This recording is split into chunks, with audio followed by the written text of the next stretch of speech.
দিগন্ত অমিত বেরিয়ে যেতে দরজার পাশ থেকে বেরিয়ে আসলো নবশ্রী।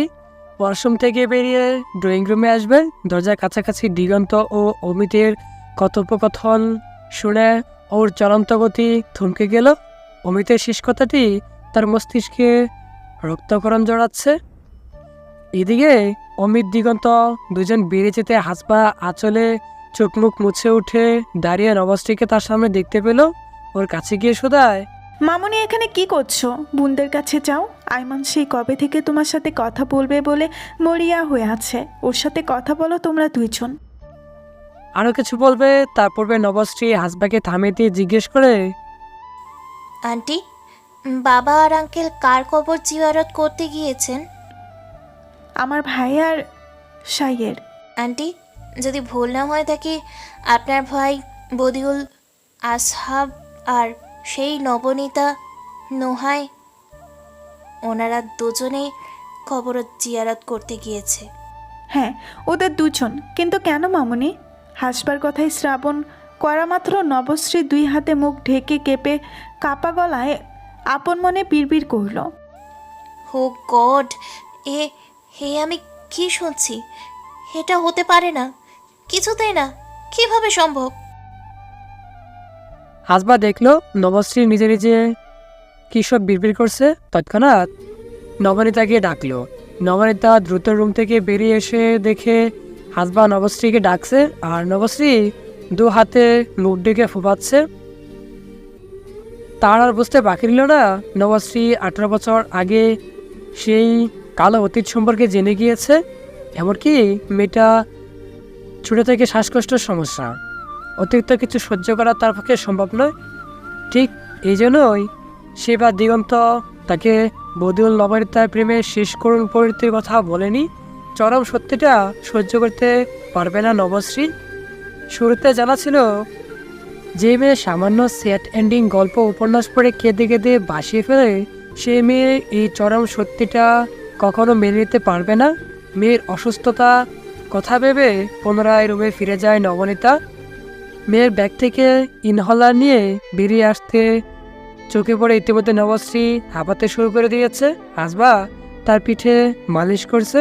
নবনীতা বিলম্বতা না করে ইনহলারটি এগিয়ে দিল নবশ্রীর দিকে। বেশ কিছুক্ষণ পর নবশ্রী খানিকটা আরাম বোধ করে। হাসবা শোধায়, কি হয়েছিল তোমার মামুনি? তখন এমন করছিলে কেন? ওর কি হয়েছে ভাবি? নবশ্রী ঘাতু ঘাতু মুখে মাথার উপর ঘূর্ণয়মান সিলিং ফ্যানের দিকে চেয়ে রয়েছে। নবনীতা শুরু থেকেই সবটা খুলে বলল হাসপাকে। দুজনের কথা শেষ হতেই নবশ্রী উঠে দাঁড়ায়। হাসপাকে বলে, আন্টি, আমি আব্বুর কাছে যাব, নিয়ে যাবেন প্লিজ? কিন্তু মা ওখানে হুজুর কবর জিয়ারত করছেন, এখন যাওয়া ঠিক হবে না, পরে যেও। আমি দূর থেকে দেখব, কাছে যাব না আন্টি, নিয়ে চলুন প্লিজ। হাসবা নবনীতা নবশ্রী তিনজন গুরুস্থানের উদ্দেশ্যে বাড়ি থেকে বেরিয়ে আসে। পথিমধ্যে অমিত দিগন্তের সাথে তাদের সাক্ষাৎ। মেয়ের কনন্দরাত মুখ আর ওলা আখিদয় আখিপাত হতে দিগন্ত স্ত্রী নবনীতাকে কিছু ইশারা করতে নবনীতা করুণ চোখে স্বামীর দিকে তাকিয়ে মাথা নাড়ায়। দিগন্ত গোপনে একটা তপ্ত শ্বাস ছেড়ে মেয়ের মাথাটা নিজের বক্ষস্থলে চেপে রেখে বলে, কেঁদে কেঁদে চোখ মুখ ফুলিয়ে চেহারার কি বেহাল অবস্থা করেছো? আয়নাতে একবার দেখেছো নিজেকে? তুমি কেন বলনি আন্টি আঙ্কেল দুজন কেউ বেঁচে নেই? এই যে কেঁদে কেটে অসুস্থ হয়ে পড়েছো, সেজন্য বলিনি। আমি আর কাঁদবো না আব্বু, আমাকে আন্টি আঙ্কেলের কবরের কাছে নিয়ে চলো, আমি তাদের কবর দুটো দেখবো। দিগন্ত সকলকে ইশারায় চলে যেতে বলে মেয়েকে নিয়ে গুরুস্থানের দিকে এগিয়ে গেল। গুরুস্থানের ভেতরে প্রবেশ করে দিগন্ত নবশ্রী বদিউল আর নবনীতার কবরের পাশে এসে দাঁড়ায়। 18 বছরের কবর দুটোর কোনোরূপ ক্ষয়ক্ষতি হয়নি, বলা বাহুল্য দিগন্ত হতে দেয়নি। বিগত 18 বছরে প্রতিটা মাসে দিগন্ত লোক পাঠিয়ে কবর দুটো পরিষ্কার পরিচ্ছন্ন রেখেছে। কখনো কখনো দিগন্তের অবর্তমানে হাসবা করিয়েছে। নবশ্রী এক দৃষ্টিতে তাকিয়ে আছে কবর দুটোর দিকে। তার মন কেন যে মানতেই পারছে না বদিউল নবনীতা প্রেমের এমন নির্মম পরিণতি হবে। কবর দুটোর প্রতি দৃষ্টি রেখে নবশ্রী দিগন্তকে শোধালো, এমনটা কেন হলো আব্বু? কিভাবে হলো? সেদিন কি হয়েছিল? তুমি হাসবা আন্টির বাসায় কেন বদিউল আঙ্কেল আর নবনীতা আন্টির মৃত্যুবার্ষিকী পালন করো? মোড়ল বাড়ির কি হয়েছে? সবটা বলো না আব্বু। দিগন্ত মেয়েকে নিয়ে গোরস্থান থেকে বেরিয়ে বাইরে এসে একটা গাছের নিচে বসে সেখান থেকে কবর দুটো স্পষ্ট দৃশ্যমান সেদিকে তাকিয়ে বলতে আরম্ভ করে। 18 বছর আগে, অতীত। বিয়ের আগের রাতে বদিউল নবনীতা তাদের সাক্ষাৎ শেষে নবনীতা যখন অন্দরমহলে ফিরে যায়, বদিউল ওর যাওয়ার পানে কিছুক্ষণ তাকিয়েছিল। একটা সময় নিজেও বাড়ি ফিরে যাওয়ার উদ্দেশ্যে পা বাড়াবে, ঠিক তখনই পিছন থেকে কেউ একজন ওর মাথা বেশ ভারী কিছু দিয়ে আঘাত করে। অন্ধকারে হঠাৎ আক্রমণে বদিউল স্থির থাকতে না পেরে দু হাতে মাথা চেপে ধরে মৃত্তিকায় লুটিয়ে পড়ে। তাকে লুটিয়ে পড়তে দেখে অজ্ঞাত লোকগুলো তাকে বেদরাম লাঠি প্রহার করে। প্রতিঘাত করার সামান্য সুযোগটুকুও পায়নি বদিউল। অজ্ঞাত লোকগুলো অন্ধকারের সুযোগ নিয়ে যতক্ষণ পেরেছে প্রহার করেছে। অতিরিক্ত মার খাওয়ার ফলে তৎক্ষণাৎ জ্ঞান হারায় বদিউল। অজ্ঞাত লোকগুলো জানা ছিল না বদিউল অচেতন হয়ে গিয়েছে এবং তাদের মাঝে কেউ একজন নিজের ক্ষোভ মেটাতে শেষ প্রহার অন্তত প্রবল শক্তিতে আঘাত করে বসে। নিজেদের ক্ষোভ মেটানো শেষ হতে অজ্ঞাত লোকগুলো বদিউলকে উঠিয়ে নিয়ে পাশের গায়ের ডেরায় ফেলে দিয়ে আসে। চারিদিকে তখন ফজর আজান পড়ছে। সে গায়ের হারিস মিয়া ভোরের ফজরের নামাজ আদায় করতে মসজিদের দিকে এগিয়ে যাচ্ছিলেন। ডুবার পাশ অতিক্রম করবেন তিনি, সে মুহূর্তে কারো গোঙানির শব্দ পেতে হাতের টর্চ লাইট জ্বালিয়ে আশেপাশে নজর বোলালেন। একটু দূরে ডুবাই কাউকে পড়ে থাকতে দেখে তিনি তড়িগড়ি সেদিকে ছুটেন। ডুবাই থেকে মানুষটিকে টেনে তুলবার চেষ্টা করেন। বৃদ্ধ বয়সে বদিউলের মতো একজন বলবান যুবককে ডোবা থেকে তুলতে রীতিমতো হাঁপিয়ে ওঠেন তিনি, আর তাতে আধ ঘন্টার মতো সময় লেগে যায়। অনেক কষ্টে বদিউলকে ডোবা থেকে উঠিয়ে এনে মাটিতে শুয়ে দেন। মানুষটাকে দেখার জন্য হারিস মিয়া মুখের উপর টর্চ মারতে যখন দেখলেন ছেলেটা বদিউল, উনি অস্থির হয়ে পড়েন। তখনও বদিউলের পান ছিল। সে বিড়বিড়িয়ে কিছু বলছিল। বদিউলের কথাগুলো শুনবার চেষ্টায় হারিস মিয়া ওর মুখের কাছে কান পাততে কিছুটা অস্পষ্ট স্বরে শুনতে পান বদিউল নয়না বলে কাউকে ডাকছে। একটু পর পর থেকে থেকে যা বলছে সে কথাটি খানিকটা এমন। নয়না, এই জন্মে তোরে আমার বউ বানানো হইল না, পাতানো হইল না আমাগো সুখের সংসার। স্বপ্নের সংসার স্বপ্ন হইয়াই রইল। বধূ বেশে তোরে দেহনের অতৃপ্তির স্বাদ নিয়া পৃথিবী ছাড়তে হইব। ভাবতে কলিজাটা চিরা যাইতেছে নয়না বউ। বাস্তবতা বড়ই নির্মম চাঁদ বউ। ওরা আমারে আর একটু বাঁচবার দিল না। বধূ বেশে তোর চাঁদ মুখখানা কেমন দেখায় আর দেখা হইল না। পারলে মাফ করিস এ অধমরে। বধূ আর নয়না বধূ, তুই পরপারে আমার হইস, বধূর সত্যিকারের বউ হইস। অতঃপর সে স্থানে শেষ নিঃশ্বাস ত্যাগ করল বদিউল। এক বুক কষ্ট নিয়ে বদিউল যখন পৃথিবীর মায়া ত্যাগ করেছে, অপরদিকে নবনীতা তখন নরম তুলতুলে বিছানায় শুয়ে শুয়ে নিজের নতুন সংসার সাজানোর স্বপ্নে মশগুল। নবনীতা জানল না তার প্রিয় মানুষটা আর নেই। তাকে রেখে চিরতরে পাড়ি জমিয়েছে অজানা গন্তব্য। হারিয়ে গেছে অনেক দূরে, এতই দূর যেখান থেকে কখনো কোনো মানুষ ফিরে আসে না, সেফ যাওয়া ছাড়া। অনুমান করতে পারল না সাদা কাফনের বাজে মুরানু মানুষটার সাথে সাথে তার স্বপ্নের সংসারটাও অন্ধকার কবরে চিরনিদ্রায় শায়িত হতে যাচ্ছে কিঞ্চিত সময়ের ব্যবধানে। হারিস মিয়া বুঝতে পারলেন বদিউল আর বেঁচে নেই। অজানা কারণে ওনার দু চোখের কুল ভিজে উঠল। বদিউলের মৃতদেহটা ডুবার পাশে রেখে বাড়িতে গিয়ে নিজের ছেলে মেয়েকে ডেকে বদিউলকে তার বাড়িতে পৌঁছে দেওয়ার ব্যবস্থা করেন। হারিস মিয়ার ছোট ছেলে তামিম বদিউলের দিকে তাকিয়ে কাঁদছে। 5-6 মাস আগের কথা। একদিন স্কুলে হঠাৎ অসুস্থ হয়ে পড়ে তামিম। সেদিন বদিউল তাকে সাইকেলে চড়িয়ে বাড়িতে পৌঁছে দিয়ে গিয়েছিল, আর আজ মানুষ চোখের সামনে নেই। তার মৃত লাশটা কাঁধে বহন করে নিয়ে যেতে হচ্ছে ওকে। একদিন যে মানুষটা তাকে পাজাকুলে করে বাড়িতে দিয়ে গিয়েছিল, সেই মানুষটার মৃতদেহটাকে আজ সে নিজে কাঁধে বহন করে নিয়ে যাচ্ছে। হারিস মিয়ার 3 ছেলে যখন বদিউলের মৃতদেহটা নিয়ে নিশিদিপুর গ্রামে তার বাড়িতে পৌঁছায়, ধরণীতে তখন সবেমাত্র আলো ফুটেছে। সকালের নরম ছায়া ছড়িয়ে আছে রাস্তায়। বদিউলকে নিয়ে মাটিতে শোয়াতে কোথা থেকে দৌড়ে আসেন মনোয়ারা বেগম। এসে নাতির মৃতদেহের উপর আশ্রে পড়ে বিলাপ আরম্ভ করেন। আজ পুলার বিয়া, আর আজকেই ওর মৃতদেহ খাটিয়ায় উঠল। নবনী, তুই সর্বনাশী, আমার নাতিটারে খুন কইরাই সারলি। এমন নানান কথা বলে নবনীতাকে গালমন্দ করছিলেন মনোয়ারা। ততক্ষণে মোরল বাড়িতে বদিউলের মৃত্যুর খবরটা পৌঁছে গিয়েছে। ভোর 6টা। নবনীতা গভীর ঘুমে মগ্ন। লুৎফা বেগম কাঁদতে কাঁদতে মেয়ের মাথার পাশে বসে ডাকছেন, নবনী, ওঠ। আর কত ঘুমাবি? তোর যে সর্বনাশ হয়ে গেল। ওঠ মা, আশেপাশে দেখ কান্নার রুল পড়েছে। তোর বধূ আর নাই। শেষ কথাটাই যেন ঝংকার সুর তুলে নবনীতার কানে পর্দা বেদ করে ঢুকেছে। ক্ষণিক পর্দায় নবনীতা দর ফুরিয়ে শোয়া থেকে বিছানায় উঠে বসে। ইতিমধ্যে কুলকুলিয়ে গামছে নবনীতা অবিশ্বাস্য দৃষ্টিতে ছোট মার দিকে তাকে দেখল তিনি কাঁদছেন। পালঙ্কের কিনারায় ময়না দাঁড়িয়ে আছে, সেও ফুপিয়ে কাঁদছে। সবকিছু ভ্রম ভেবে কিছুক্ষণ মাথা জাগালো। নবনীতাকে উঠে বসতে দেখে ময়না কইল, ও আফা, এ কি সর্বনাশ হইল আফা? বদিউল ভাই আর বাইচ্চা নাই গো আফা। কাল রাইতে মানুষটারে বাহালা দেখলাম, আর আইসকা নাই।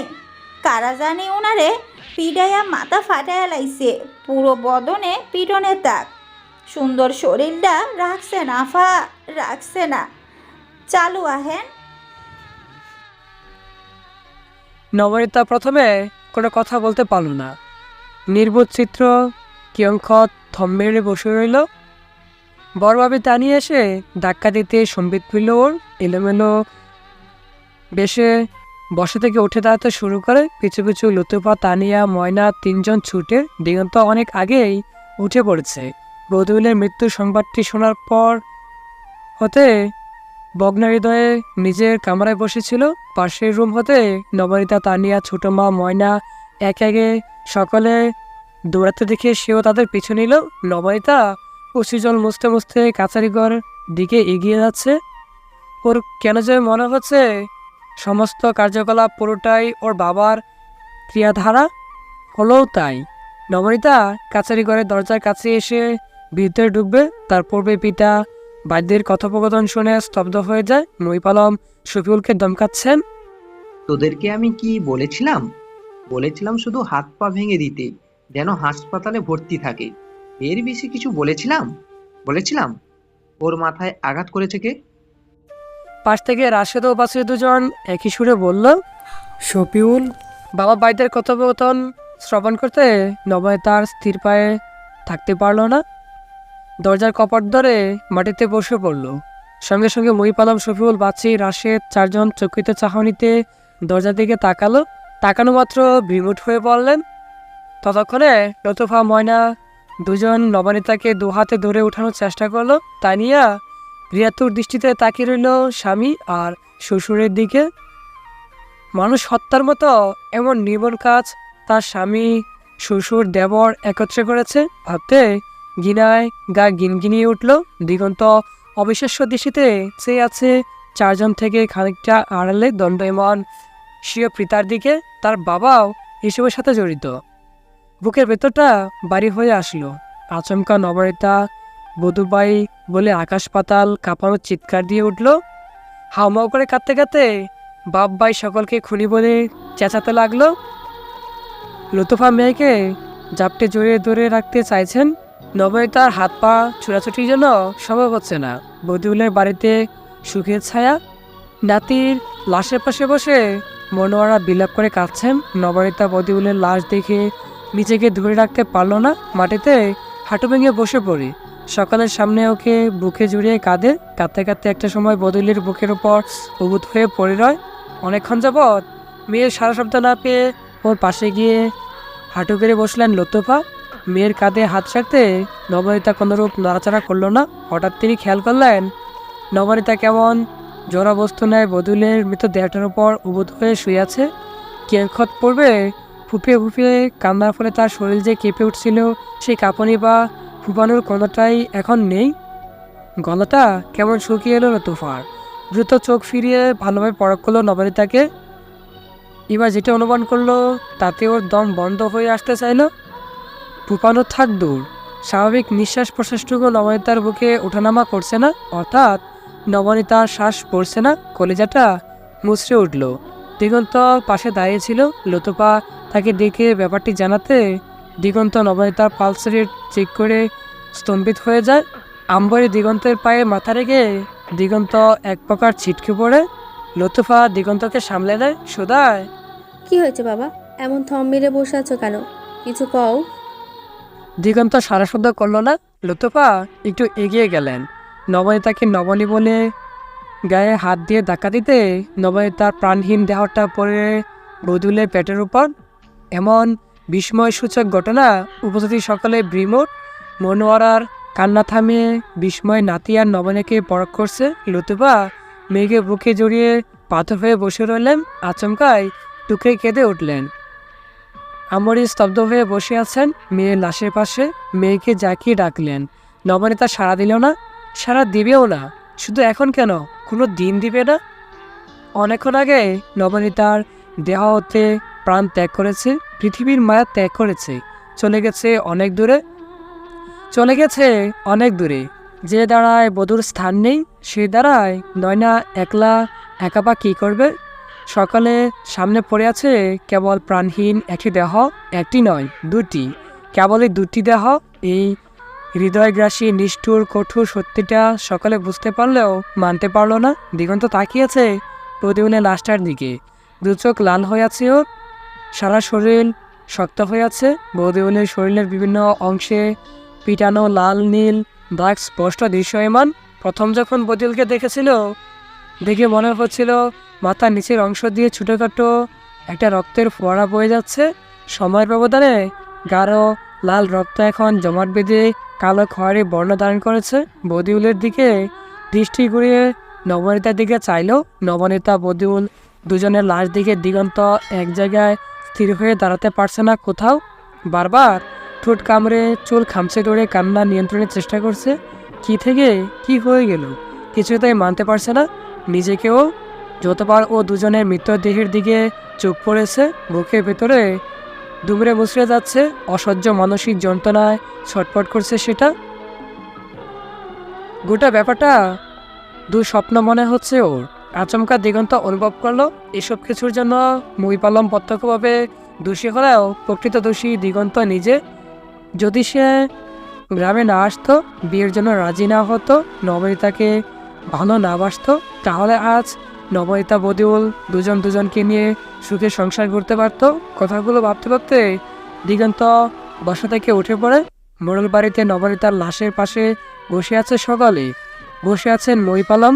আসমিক লতুপা মহিপালমের দিকে আঙুল তুলে চিৎকার করে বলল, আপনি নিষ্ঠুর দাদা। আমার দেখা সবচেয়ে জঘন্য মানুষটা আপনি। যে পিতা সন্তানের সুখ সহ্য করতে পারে না, সে পশুর চেয়েও অধম। আজ থেকে ঠিক 7 মাস আগে আপনি আমাকে বিধবা করেছিলেন, মনে আছে? সেদিন চোখের সামনে নিজের স্বামীকে খুন হতে দেখেও বোবা ছিলাম। আপনি বলেছিলেন অন্যায় আপনি সহ্য করেন না। অন্যায় অন্যায়, অন্যায়ের বাপ মা ভাই আত্মীয় স্বজন নেই। জব্বার যতই আপনার ভাই হোক, সে পাপী। ঘরের চাকরানির সাথে তার অবৈধ সম্পর্ক ছিল বলে আপনি নিজের হাতে নিজের ভাইকে খুন করেছিলেন। স্বামীর অন্যায় আর আপনার ক্রোধের কাছে হার মেনে সেদিন নিজেকে বিধবা রূপে মানিয়ে নিয়েছিলাম। তারপর থেকেই ভাবতাম আমি কার জন্য বাঁচবো, কার জন্য মোড়ল বাড়িতে থাকবো। সেদিন রাতে পুকুর ঘাটে নবনী যখন নিজের হাতে আমার চোখের পানি মুছে আমাকে জড়িয়ে ধরে কাঁধে মাথায় হেলিয়ে দিয়েছিল, সেদিন ওর ভালোবাসায় নিজেকে শক্ত করেছিলাম। মনে মনে পণ করেছিলাম কারোর জন্য না বাঁচি, এই মেয়েটার জন্য হলেও আমাকে বাঁচতে হবে। সেদিনের পর স্বামীর মৃত্যুর কথা ধামাচাপা দিয়ে মেয়েটাকে বুকে আঁকলে বাঁচার স্বপ্ন দেখেছিলাম। আজ তাকেও আপনি কেড়ে নিলেন। আমাকে বিধবা করে শান্তি হলো না, আজ সর্বহারা করে দিলেন। আপনি অন্যায় সহ্য করেন না, তাহলে আজ কিভাবে পারলেন এতগুলো মানুষের সাথে অন্যায় করতে? নিষ্পাপ পোলাটার জান কবজ করলেন, মেয়েটারে মেরেও ফেললেন। আপনি নবনীরে মেরে আম্বারি না লুতুপার কোন খালি করেছেন। আমবাড়ি শুধু নবনীর জন্ম দিয়া মায়ের দায়িত্ব পালন করেছে। আর আমি লুতুপা সেই ছোটবেলা থেকে ওরে লালন পালন করেছি, নিজের হাতে খাইয়ে দিয়েছি, গোসল করাইছি। ছোট থেকে ওরে চোখের সামনে একটু একটু করে বড় হইতে দেখেছি। ওর শত আবদার দিদির আগে আমি নিজে পূরণ করেছি। তিল তিল করে ওরে আমি বড় করছি, এটা আপনি আপা দুজনই জানেন। আজ সেই মেয়েটারে নিজের চোখের সামনে সাদা কাপড়ে ঢাকা দেখে আর কলিজা ফাইটা যাইতেছে। দাদা, আপনি আমার বাঁচার কোনো পথ রাখলেন না, কোনো পথ রাখলেন না। কাঁদতে কাঁদতে লুতুপা অচেতন হয়ে নবনীতার লাশের পাশে লুটিয়ে পড়ে আম্বরিয়ে গিরা দৃষ্টি নিয়ে তাকিয়ে রইলেন স্বামীর প্রতি। মেয়ের সুখ দেখে তিনি বদিউলকে মন থেকে জামাতা মেনে নিয়েছিলেন, অথচ এ মানুষ বাণিজ্যটুকু করে নিষ্পাপ ছেলেটাকে খুন করলো। নিজের নারী ছেঁড়া দল একমাত্র মেয়েটাকে। করন্দরত মুখে তিনি এক দৃষ্টিতে তাকিয়ে রইলেন নবনীতার বদন পানে। মেয়েটা এমনিতে দেখতে বাড়ি কোমল, আজ আরও কোমল আর কেমন নিষ্পাপ শিশুর মতো দেখাচ্ছে। চেহারা থেকে যেন জ্যোতি জিকড়ে বেরোচ্ছে। সময় বয়ে যাচ্ছে, লাশ মাটি দিতে হবে। মোরল বাড়ির গুরুস্থানে নবনীতার কবর খনন করার নির্দেশনা থাকলেও কবর খনন করা হলো বদিউলের কবরের ঠিক পাশে এবং পাশাপাশি দুজনের সমাধি দেওয়া হয়। এই কাজে মহিপালম বিঘ্নিত সৃষ্টি করলেও দিগন্ত ও লুতুপার হুমকির কাছে তিনি চুপসে যান। কবরস্থান থেকে বেরিয়ে মহিপালমের মনে হলো ওনার পা দুটো ভীষণ ভারী লাগছে, চলছে না। ভারী শরীরটা বয়ে নিয়ে এগোতেও কষ্ট হচ্ছে। মেয়ের কথা মনে পড়ে হৃদয়টা শত টুকরো হতে লাগলো। আলোকিত ভবনের রানীকে রেখে এসেছে নিশ্চিদ্র নিকশ কালো অন্ধকারে। মোড়ল বাড়ির আলোয় ভরিয়ে রাখা সেই জলমলে কিরণাজ চির অস্তমিত হয়েছে। নিজেকে অহংকারের কাছে জড়ে গিয়েছে দুটো সুন্দর নিষ্পাপ প্রাণ। আর কোনোদিন কাউকে নবনী বলে ডাকা হবে না কারোর। সেই আলাদি কণ্ঠে আমার এটা চাই ওটা খাবো এসব বলে কাউকে মাথায় তুলে রাখবে না কোমল কণ্ঠে। আর ওনার দিকে আব্বা বলে ডাকবে না কোনো দিন না। জীবনের আখ্যায়িকায় নবনীতা নামক সেই মিষ্টি প্রাণবন্ত উড়নচণ্ডী একরোকা মেয়েটা চরিত্র সেখানেই পরিসমাপ্তি। সেই সঙ্গে পরিসমাপ্তি হলো বদিউলের জীবন। বর্তমানে নবশ্রী পিতার বক্ষস্থলে মাথা রেখে কবর দুটোর দিকে চেয়ে আছে, হেসকে তুলছে অনবরত। কেঁদেই যাচ্ছে মেয়েটা, কাঁদছে দিগন্ত নিজে নিজ শব্দে। তাদের পিছনে দাঁড়িয়ে কাঁদছে হাসবা নবনীতা দুজন। ওরা তখন ফিরে যায়নি, বাপ মেয়ের পিছু পিছু ওরা দুজন পিছু নেয়। দিগন্তের স্ত্রী নবনীতা শুরু থেকে শেষ সবটা তার অবগত। সব কিছু জেনে শুনেই দিগন্তকে বিয়ে করতে রাজি হয়। দিগন্ত আজও নবনীতাকে ভালোবাসে, তার জন্য লুকিয়ে লুকিয়ে কাঁদে। সে সব জেনেও কখনো হিংসে করেনি, বলেনি যে মৃত তার জন্য কাঁদবেন না, ভালোবাসেন না, ভালোবাসবেন না। বরঞ্চ দিগন্ত যখন নবনীতা বদিউল দুজনকে মনে করে কাঁদে, তখন স্বামীকে জড়িয়ে সে নিজেও কাঁদে। স্বামীর কষ্ট কমানো সাধ্য তার নেই। স্বামীর দুঃখই কিছুটা ভাগাভাগি করে নেওয়ার সর্বপ্রয়াস। নবশ্রী মাথা উঁচিয়ে বাবাকে শোধায়, হাপু, তারপর কি হয়েছিল? মহিব নানার ফাঁসি হয়েছে?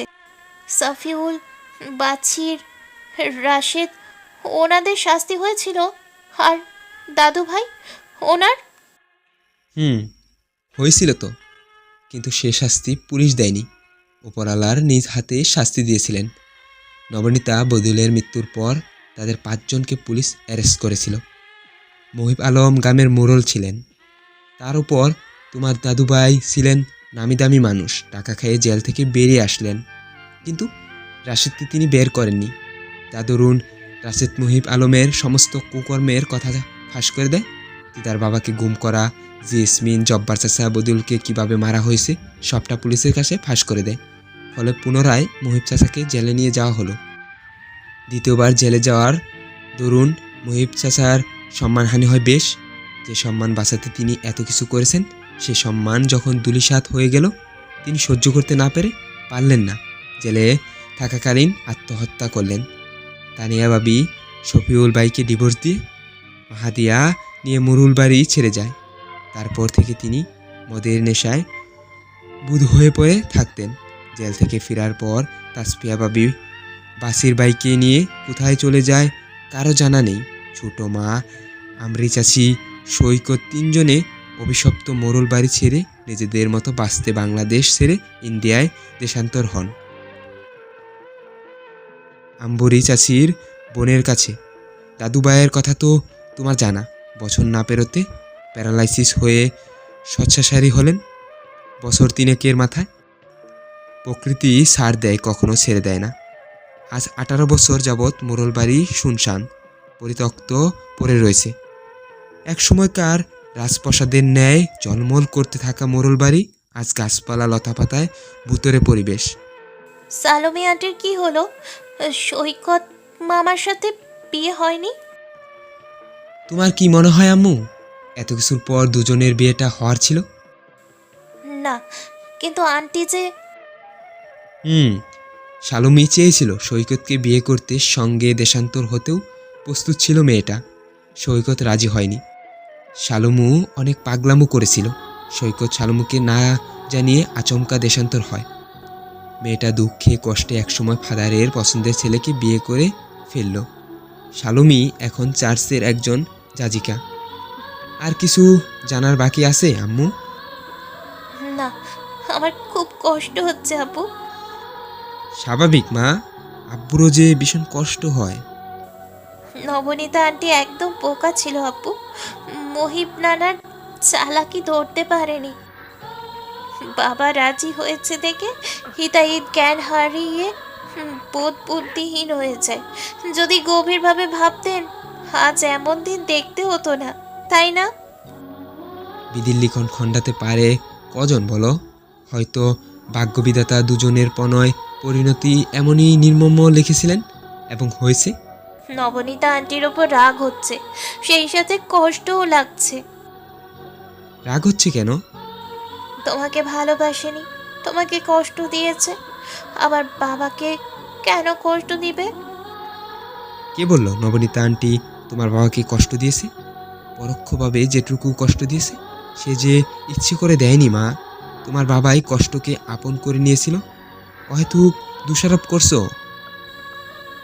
জানি, তবুও রাগ হচ্ছে। আচ্ছা, আর কষ্ট লাগার কারণ?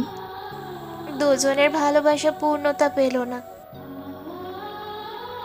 কে বলল পাইনি? মানে? ইহকালে পাইনি, কিন্তু পরকালে নিশ্চয়ই পাবে। আর ওটাই তো জীবনের দীর্ঘ সময়। সেখানে মৃত্যু নেই, বাধা দেওয়ার কেউ নেই। অবলীলায় দুজন দুজনকে ভালোবাসছে, সংসার করছে। আমার আরেকটি প্রশ্ন বাকি আছে। সেটা কি মা জননী? আম্মুর নাম নবনীতা কেন?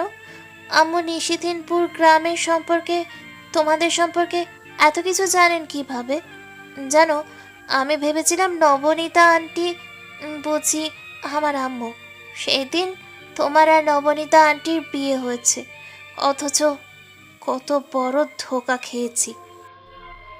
ঠোঁট উল্টিয়ে নবশ্রী বাবার কাছে অভিযোগ করতে পিছন হতে নবনীতা চোখে জলটুকু মুছে মেয়েকে ইঙ্গিতকৃত দুষ্টামি সুরে বলল, তুমি বোকা, সেজন্য খাও ধোকা। তা খিদে টিদে পেয়েছে নাকি কথায় পেট পড়বে বাবা মেয়ের?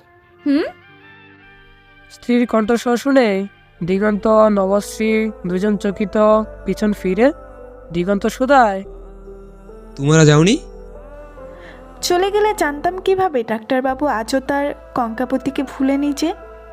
কথাটি বলে হাসবা নবশ্রী মাথায় হাত বোলায়। নবনীতার দিকে তাকিয়ে পুনরায় বলে, জানেন ভাবি, নবনীতার ভাগ্য অনেক ভালো। বেঁচে থাকাকালীন অগণিত মানুষের ভালোবাসা পেয়েছে, মারা গিয়েও দেখুন ভালোবাসা পাচ্ছে। ওর জন্য কারো ভালোবাসা কমেনি, বরঞ্চ দ্বিগুণ বৃদ্ধি পেয়েছে। নবনীতা মাথা নাড়িয়ে সাজাতে তার পূর্বে নবশ্রী বলে, আমিও ভালোবাসি নবনীতা আন্টিকে খুব। বাহ নবনী, দেখ তোকে ভালোবাসার মানুষ আরও একজন বেড়েছে। আমার ভাইটাকে কেউ ভালোবাসলো না। আকাশের দিকে তাকিয়ে মজার ছলে কথাটি বলে হাসলো হাসবা। নবশ্রী হাসবার কথা পেয়ে বলল, নবনীতা আন্টিকে আমি ভালোবাসি, আর বধু আঙ্কেল আমার সুপার হিরো, একজন মহাপ্রেমিক। অনেক দুষ্টুমি হয়েছে, এখন ফিরে যাওয়া যাক। কিন্তু আমার প্রশ্নের উত্তর আব্বু। বাকিটুকু আম্মুর কাছ থেকে জেনে নিও। এখন চলো। শরতের রাতে আকাশে সাদা মেঘের বেলা, মাঝে মোহনীয় পূর্ণিমা চাঁদ। শরতের খণ্ড খণ্ড মেঘ আকাশে যেন জ্যোৎস্নার ফুল জুড়ে। বারান্দা জুড়ে শুভ্র বেলি ফুলের গন্ধ মোমো। রাতে শান্ত নিবিড় পরিবেশ, আকাশ জুড়ে ছুটন্ত শুভ্র মেঘের বেলার মাঝে কখনো কখনো লুকিয়ে পড়া চাঁদের আলো আর বেলি ফুলের ঘ্রাণ, সব মিলিয়ে এক অপার্থিব মনোমুগ্ধকর দৃশ্য। মাওহিবার রুমের বারান্দায় বসে আছে নবশ্রী। মাওহিবা, আইমান ও নবশ্রী 3 বোন আজ রাতে একসাথে ঘুমাবে। 3 বোন নিজেদের মাঝে কথা বলছে। সে সময় রুমে প্রবেশ করেন হাসবার নবনীতা। 3 মেয়ের দিকে তাকিয়ে দুজন বিস্মিত হাসে। কি কথা হচ্ছে 3 বোনের মাঝে? প্রশ্নটি ছিল হাসবার। মাওহিবা মায়ের দিকে এগিয়ে এসে বলে, মা জানো, নবশ্রী এখনো কাঁদছে। এই মেয়ে আস্ত সিসকাদুনি, ভ্যাবে কাঁদছে আর বারবার একই কথা বলছে। কেন নানু ভাই এমন করলেন? তিনি দুজন প্রেমিককে মিলতে দেননি। ভিলেন ভিলেন বলে বিড়বিড় করছে। এত বড় মেয়ের এসব মানায় বলো? 2 দিন পর মেয়ে এসএসসি পরীক্ষা দিবি, বাট বিহেভিয়ার পুরোই বাচ্চাদের মতো। বড় বোনের কথার প্রসঙ্গে আইমান সুর মেলাবে, তার পূর্বে হাসবাই ইশারায় থামিয়ে দিল। সে সঙ্গে 2 মেয়েকে রুম থেকে বেরিয়ে যেতেও বলল। মাওহিবা আইমান মায়ের আদেশ ক্রমে রুম থেকে বেরিয়ে যেতে নবনীতা প্রকার দম ফেলে। দুপুরের কথা মনে পড়তে হাসবাকে চলে যেতে বলে মেয়ের কাছে গিয়ে বারান্দায় বসে নবনীতা পূর্ণ দৃষ্টিতে মেয়েকে কিয়ৎক্ষণ পর্যবেক্ষণ করে বলল, তোমার একটা প্রশ্নের উত্তর এখনো অজানা রয়েছে আম্মু, শুনবে কি সেটা? নবশ্রী বারান্দার এক কোণে ফ্লোরে বসে হাঁটুতে মুখ গুজে কাঁদছিল। মার কথা কর্ণপাত হতে অদ্ভুত চাহনিতে চাইল কাঁদতে। আরো কি কথা জানার বাকি আছে নবশ্রী মনে করতে পারল না। সদায় আর কি বাকি আছে আম্মু? আমার নাম নবনীতা কেন?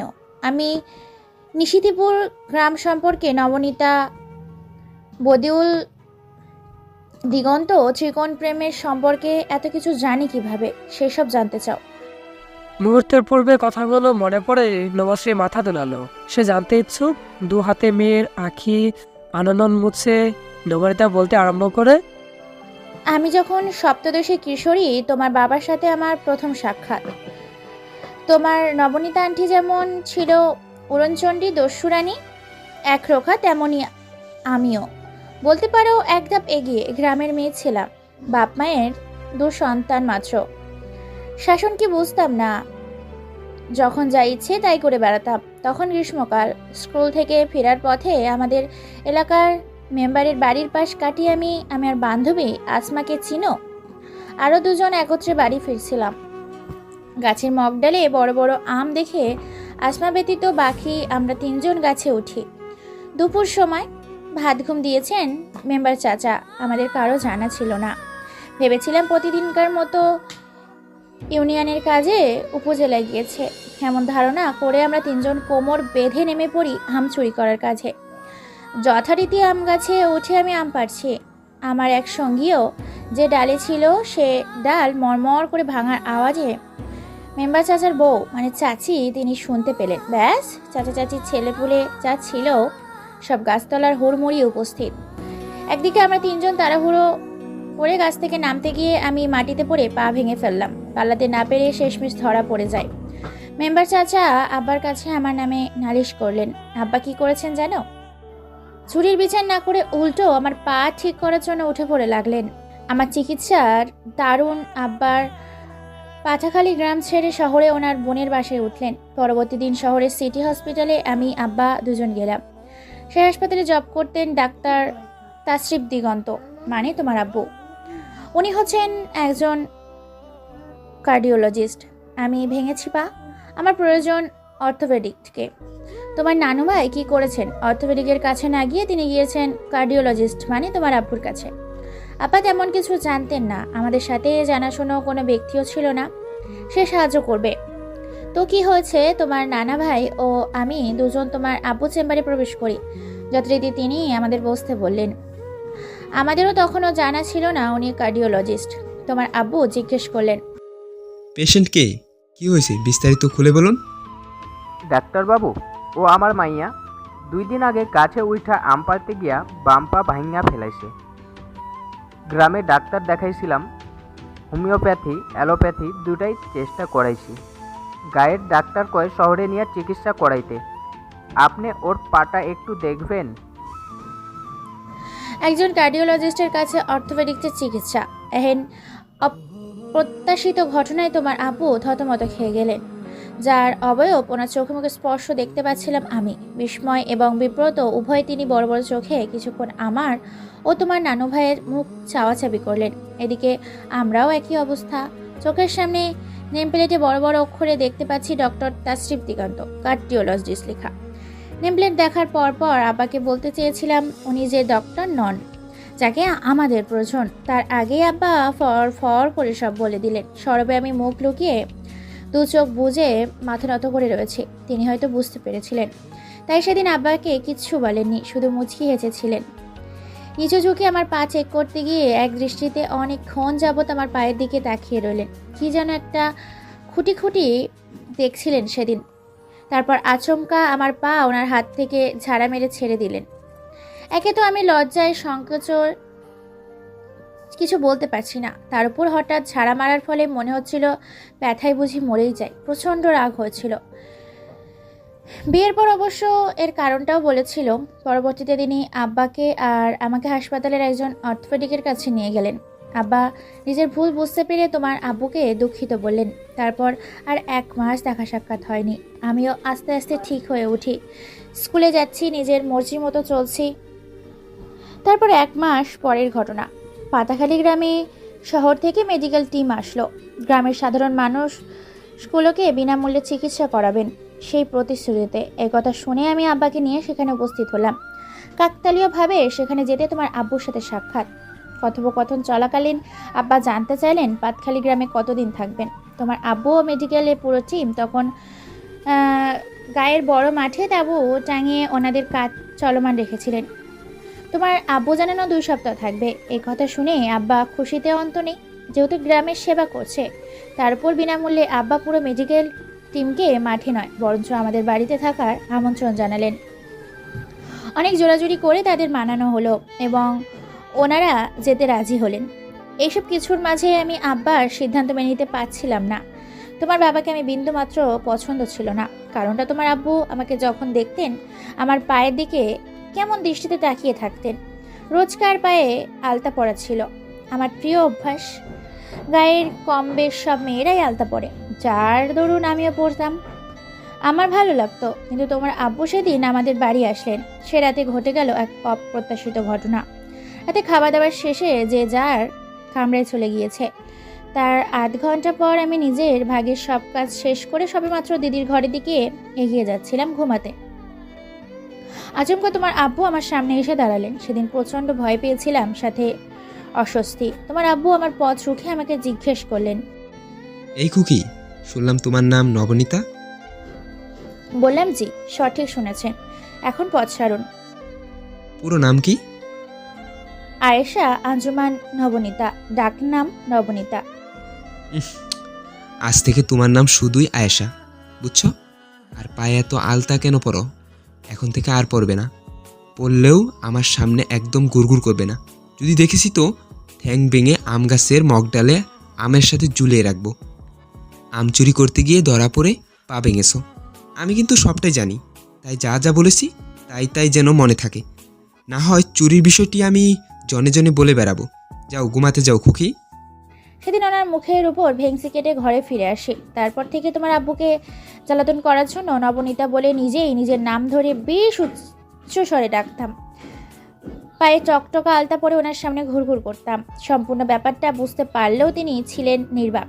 1 সপ্তাহ পর আমাকে দেখতে পাত্রপক্ষের লোক আসলো। জীবনে প্রথম সেদিন কাপড় পরেছিলাম। আমার সালোয়ার কামিজ পরা পছন্দনীয়। পাত্রপক্ষ দেখতে আসা তরুণ কাপড় পরতে হয়। সেদিন দিদি খুব সুন্দর করে সাজায় আমাকে যখন পাত্রপক্ষের সামনে নিয়ে যাবেন, তার পূর্বে তোমার আব্বুর সাথে আমার কয়েক পলক দৃষ্টি বিনিময় হয়। সেদিনও এক দৃষ্টিতে তিনি আমার দিকে তাকিয়েছিলেন, ঠিক প্রথম দিনকার মতো। আলতারাঙা ভাঙা পা দেখে হাসপাতালে যেইভাবে তাকিয়েছিলেন ঠিক তেমন। সেদিনও বেশ অস্বস্তিতে পড়ি। পরবর্তীতে পাত্রপক্ষের সামনে যাওয়া হয়। কোনো এক কারণবশত বিয়েটা ভেঙে যায়, কিন্তু তার পরের দিন আশ্চর্যজনক ঘটনা ঘটল। 2 সপ্তাহের পূর্বে তোমার আব্বু সহ পুরো মেডিকেল টিম গ্রাম ছেড়ে শহরে ফিরে যাবেন মনস্থির করে বসে। আব্বা বারবার জিজ্ঞেস করেন কি হয়েছে, কেউ কিছুই বলছে না। সময়ের আগে কেন চলে যাচ্ছেন, আমাদের দিক থেকে কি কোনো ত্রুটি পেয়েছেন ইত্যাদি। তোমার আব্বু প্রত্যুত্তর করে, আমি অসুস্থ বোধ করছি, থাকতে পারছি না, অসুস্থ শরীর নিয়ে থাকা সম্ভব নয় ইত্যাদি। নানান বাহানায় তিনি সত্যি সত্যি সেদিন ফিরে গেলেন। আমি স্পষ্ট বুঝতে পেরেছিলাম তিনি মিথ্যে বলছেন। মিথ্যা বলা যথাযথ কারণ খুঁজে পাইনি বলে কিছু বলিনি, বরঞ্চ খুশি হয়েছিলাম। সেদিনের পর ঠিক 4 মাসের মাথায় তোমার দাদিমা আমাদের বাড়িতে বিয়ের প্রস্তাব পাঠান। ওনার ছেলের জন্য পুত্রবধূ রূপে তিনি আমাকে পাওয়ার জন্য ব্যগ্র হয়ে উঠলেন। তোমার নানা ভাই সেই প্রস্তাব নাকচের বদলে সঙ্গে সঙ্গে লুফে নিয়েছিলেন। শেষমেশ বিয়েটা হয়ে যায়। কোনোদিন ভাবিনি যাকে অপছন্দ করি সে মানুষটাকে বিয়ে করতে হবে। একটা কথা বলি, তোমাকে বাবা কখনো বলো না। বিয়ের আগে আমি তোমার বাবাকে দুশ্চরিত ভাবতাম। পরে অবশ্য তো আমার ভুলভ্রান্তি সব দূর হয়ে যায়। আসলে আমরা মানুষ অপর একজন মানুষের বাহ্যিক আচরণ দেখে তাকে পুরো জীবনকে বিচার করি, কখনো তার অভ্যন্তরীণ আসল ব্যক্তিত্বকে জানার বা বোঝার চেষ্টা করি না। এজন্য যে ভালো চোখে তাকায় তাকে সচ্চরিত্র, আবার যে বাঁকা চোখে তাকায় তাকে দুশ্চরিত্র ভাবি। বিয়ের সপ্তাহখানিক পর তোমার আব্বু আমাকে নিশিতিপুর গ্রামে নিয়ে আসেন। নবনীতা, বদিউল তোমার বাবার সম্পর্কে সমস্তটা পরপর জানালেন। তুমি জানতে চেয়েছো আমি কি করে নিশিতিপুর গ্রাম সম্পর্কে জানি ও চিনি। নবশ্রী উত্তরে অপেক্ষা না করে বলল, তোমার বাবা 3 দিনে পুরো গ্রামের কোনায় কোনায় আমাকে ঘুরিয়ে দেখিয়েছিলেন, চিনিয়েছিলেন। নবনীতা আপার সাথে প্রথম দেখা থেকে শুরু করে কোথায় কখন কি করেছে ঘটেছে সব বলেছেন। নবনীতা আপার আলতারাঙা পা দেখে তোমার বাবার মনে প্রথম যে প্রেমানুভূতি জন্মেছিল, নবনীতা আপার মৃত্যু 2 বছর পর সেই একই অনুভূতি হয়েছিল হাসপাতালে আমার আলতারাঙা পা ভাঙা দেখে। আমার নাম উড়নচণ্ডী স্বভাব। সেদিন পাত্রপক্ষে উড়েছিলাম, আমাকে প্রথম কাপড় পরতে দেখে তার নবনীতা আপার কথা মনে পড়ে যায়। আমার নাম শুনলে তিনি পাগলপাড়া হয়ে যেতেন। তখন নবনীতা আপার স্মৃতি তাকে তাড়া করে বেড়ায়। আমাকে সেদিন পাত্রপক্ষ দেখতে আসে। সেদিন দিদি আমাকে সাদা পারবালের লাল শাড়ি, আলতারাঙা পায়ে নূপুর, ঝলঝল কটিবন্ধন বিছা, 2 হাতে রেশমি চুড়ি, কানে দুল, চোখে গাঢ় কাজল, কপালে টিপ, ঠোঁটে লাল লিপস্টিক, সব মিলিয়ে সম্পূর্ণ বউ সাজিয়ে দিয়েছিলেন। ঠিক এমনই সাজ সেজেছিল নবনীতা আপা, তবে একটুখানি কমতি ছিল। কোমরে ছড়িয়ে যাওয়া একগুচ্ছ কৃষ্ণকেশ ছিল না আমার। আমাকে এমতো অবস্থায় দেখে তোমার বাবার পুরনো অনুভূতি জেগে উঠল। তাই অঘটন ঘটার পূর্বে এক মুহূর্ত সময় ব্যয় না করে তার পরের দিনই তিনি পাতালখালি ছেড়ে শহরে ফিরে গিয়েছিলেন। তারপর থেকে আমাকে আর নবনীতা আপা দুজনকে মিলিয়ে মিশিয়ে তিনি আমাকেই স্বপ্ন দেখতেন। 4 মাস নিজের সাথে মনের সাথে এক প্রকার যুদ্ধ করে তিনি আমাদের বাড়িতে বিয়ের প্রস্তাব পাঠান। তারও কারণ ছিল। তোমার দাদিমা তোমার বাবাকে সব সময় বিয়ের জন্য ফোর্স করতেন, যেমনটা প্রতিটা মাই তার সন্তানের সাথে করে থাকতেন। তোমার দাদিমার অসহ্যনীয় জ্বালাতন সহ্য করতে পারছিলেন না বলে একসময় তিনি বিয়ের সিদ্ধান্ত নেন এবং সহধর্মিণী হিসেবে আমাকেই পছন্দ করলেন। নবনীতা আপার জন্য তোমার বাবাকে আমি পেয়েছি। এই মানুষটার জন্য আমি অনেক কেঁদেছি যখন তোমার প্রথম সবটা জানতে পারি। তোমার চেয়েও করুণ দশা হয়েছিল আমার। 1 সপ্তাহের বেশি ঘরেছিলাম। তারপর থেকে একটু একটু করে তোমাকে বাবাকে আমি বুঝতে শিখি, জানার চেষ্টা করি। গভীর রাতেও তোমার আব্বুকে আমি কাঁদতে দেখেছি নবনীতা, বদিউল দুজনের জন্য। দুজনের মৃত্যুর জন্য সবসময় তোমার বাবা নিজেকে দায়ী করে কাঁদতেন। আজও হয়তো নিজেকেই দোষারোপ করেন। জানো এই মুহূর্তে তোমার আব্বু কোথায় আছেন? মন্ত্রপোত নির্বাক শ্রোতার ন্যায় মায়ের কথোপকথন শ্রবণ করেছিল নবশ্রী। শিশির প্রশ্নটা কর্ণপাত হতে তার টনক নড়ে। অনুমানিক ভিত্তিক বলে, রুমে। চল তোমাকে দেখিয়ে নিয়ে আসি। এত রাতে কোথায় যাবে আম্মু? স্পেশাল কিছু দেখতে চাও তো চলো, না হয় তুমি ঘুমিয়ে পড়ো, আমি আসছি। আচ্ছা, আমিও যাচ্ছি, চলো। চলো। কলঙ্ক আর জ্যোৎস্নায় মেশা তুমি সুন্দর চাঁদ, জাগালে জোয়ার বাঙিলে আবার সাগরকুলের বাত, তিথিতে তিথিতে সুদূর অতিথি, ভুলাও জাগাও ভুলে যাওয়া স্মৃতি, এড়াইতে গিয়ে পরাণে জোড়ায় তোমার রূপের ফাঁদ, চাহি না তোমায় তবুও তোমারই ভাবি, বাতায়নে বসি আমার নিশীতে তুমি আনিয়াছ শুক্লা চতুর্দশী, সুন্দর তুমি তবু হয় মনে আছে কলঙ্ক জ্যোৎস্নার শনি, মুখোমুখি বসে কাঁদে তাই বুকে স্বাদ আর অবসাদ। নবনীতা বদিউল দুজন কবর দুটোর মুখোমুখি বসে আছে দিগন্ত, গায়ে তার পাতলা ফিনফিনে একটা চাদর পেছানো, অন্তরিক্ষে আজ অর্ধচন্দ্র দীপ্তিমান দীপ্তিময় তারকাবাজি চন্দ্রিমার চারিধারে মিটমিট করছে, চারদিক থেকে দিয়ে আসছে স্নিগ্ধ অনিল নিশি রাত, শুনশান নীরবতা কাটছে, একটু পরপর ডিজি পোকার ডাক ডাকছে, দূরে কোথা হতে বন্য পাখির ডাক বেশি আসছে, ক্ষীণস্বর শুনতে পাচ্ছে দিগন্ত, বনেদি বাড়ির ডাকডোল পেটানো শুরু হবে কিয়ংক্ষণ পর, গোলা দৃষ্টিতে নবনীতার খবরটির দিকে চেয়ে আছে দিগন্ত। গঙ্গাবতী, আমি কখনো দেবদাস হতে চাইনি, চেয়েছিলাম তোমার ভালোবাসা হতে। আমার ভালোবাসা তুমি হলে, তোমার ভালোবাসা আমি আর হলাম কই। দেবদাসের ন্যায় অসহ্য বিরহ আর মরণ যন্ত্রণায় ছটফট করলাম, অথচ প্রণয় সাম্রাজ্যে তুমি নির্বোধ চিত্রের উপবেশিত হলে সেই কবে। আমি তো দেবদাসের ন্যায় অহংকার নিয়ে বসে থাকিনি, শত কষ্ট সয়ে তোমার দ্বারে ভিক্ষালগ্ন প্রেম করাতে গিয়ে বিষাদ শীতুর বিরক্ত জল হলাম, প্রণয় সুধা পেলাম আর কই। করুণা করে হলেও যদি একটিবার বলতে, ভালোবেসে নয় করুণা করে তোমাকে নিয়ে দেশান্তর হব। আমি করুণাকে ভালোবাসা বলে ধরণীতে ত্যাগ দিতেও প্রস্তুত থাকিতাম, সে সুযোগই বা আসলো কই। এই যে তোমারই বিহনে আমি বছরের পর বছর ধরে আজও তোমার পণের তৃষ্ণায় তরপাই। একটিবার যদি আমার মনের স্বরে এসে দেখতে গঙ্গাবতী, তোমার শেষ বাসনা আমি আজও পূরণ করতে পারলাম না, তোমাকে ভালো না বেশি থাকাটা আজও শিখতে পারলাম না, নাইবা পারিলাম তোমাকে মুক্তি দিতে। প্রণয় নামক রঙিল বসন্ত মনে দ্বিতীয়বার ধরা দিলেও আত্মসত্তা পড়ে রইল প্রথম প্রেমের প্রথমা প্রিয়সী শান্তি স্বরূপিণী সুখবিনাশনী গঙ্গাবতী তোমার দ্বারে।